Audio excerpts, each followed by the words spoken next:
حضرت آدم علیہ السلام کی حیات مبارکہ کے بارے میں وفات حصہ نمبر 29۔ ابن سعد اور حاکم اور دوسرے محدثین نے ابی ابن کعب سے اور انہوں نے حضرت صلی اللہ علیہ وسلم سے روایت کی ہے کہ جس وقت حضرت آدم علیہ السلام کی وفات کا وقت قریب آیا تو آپ کو بہشت کے میووں کی خواہش ہوئی اور خود بے سبب ضعیف کے حرکت نہ کر سکتے تھے۔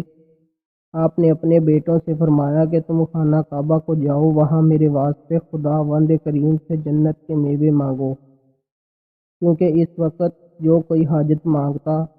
کعبہ مکرمہ میں جا کر دعا کرتا تو وہاں دعا منظور ہوتی تھی۔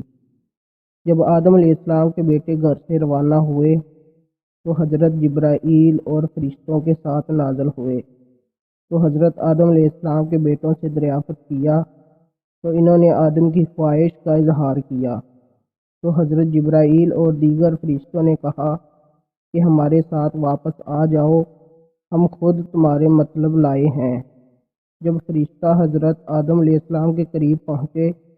تو حضرت حوا نے موت کا فرشتہ دیکھا تو ڈر گئیں اور حضرت آدم کے قریب ہونے لگی تو آدم نے ان کو روکا کہ میرے اور میرے رب کے درمیان حائل نہ ہو۔ اسرائیل نے حضرت آدم علیہ السلام کی روح مبارک قبض کی تو آدم کے بیٹوں سے کہا کہ تم دیکھو جو طریقہ ہم کرتے ہیں، پھر اپنے مردوں کے ساتھ ایسا ہی کیا کرو۔ پھر فرشتوں نے حضرت آدم علیہ السلام کے واسطے خوشبو مرکب کی، خوشبوؤں میں سے جنت کے بیریوں سے پتے لائے اور آدم علیہ السلام کو غسل دیا اور حنوط مل کر بہشت کا کفن پہنایا،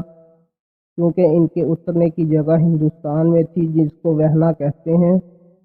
وہاں سے ان کی اولاد میں سے 150 آدمی حضرت آدم علیہ السلام کو باری باری اٹھائے ہوئے